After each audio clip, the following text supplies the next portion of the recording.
बीड खंडणी प्रकरणामधील सीसीटीव्ही समोर आलेला आहे। अवादा कंपनीकडे खंडणी मागितली त्या दिवशीचा सीसीटीव्ही समोर आलेला आहे। सीसीटीव्ही व्हिडिओमध्ये वाल्मिक कराड, सुदर्शन घुले, तांदळे एकत्र दिसतायत। काही पोलीस अधिकारी देखील उपस्थित असल्याचं या ठिकाणी समोर आलंय। 29 नोव्हेंबर 2024 ला अवादा कंपनीकडे ही खंडणी मागण्यात आली होती। संतोष देशमुख हत्या प्रकरणात हा सीसीटीव्ही सगळ्यात मोठा पुरावा मानला जातोय।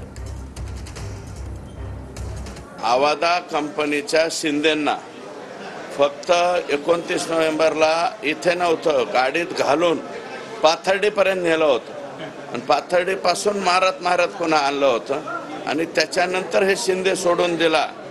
त्याचं हे मला वाटतं त्याचं सीसीटीव्ही फुटेज आहे।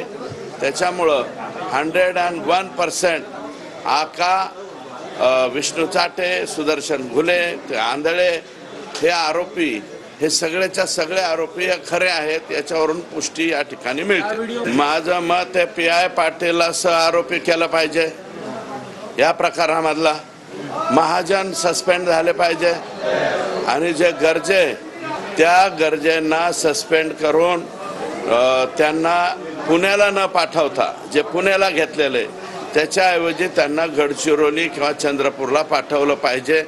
हे एवढाच प्रताप नाहीये, गरजेचे अनेक प्रताप त्या ठिकाणी आता पुढे येत आहेत आणि ते सगळे प्रताप आम्ही मुख्यमंत्र्यांच्या पुढे मागणी आहे की हे सगळे खुनातील आरोपी आहेत। खंडणी ते खून CID SITचे दावे आहेत, हे त्यांच्याकडे पुरावे आहेत आणि त्यातूनच आम्ही म्हणतोय की हे सगळे आरोपी एकत्रच आहेत आणि हे खुनातले आरोपी आहेत।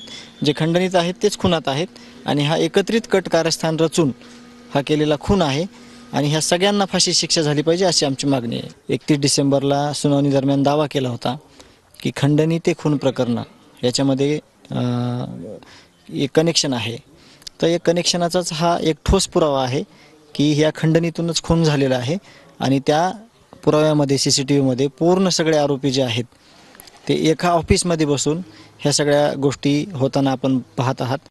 पोलीस आणि संपूर्ण प्रशासन आणि हे माफिया हे सगळे युनायटेड आहे। सत्तेमध्ये बसलेली लोक युनायटेड आहेत। हे सगळेच गुन्हेगार जे आहेत ज्यांचे व्हिडिओज आपण याच्यावर पाहत होतो, चॅनलवर पाहत होतो, हे सगळे गुन्हेगार त्याच्यामध्ये सोबत आहेत।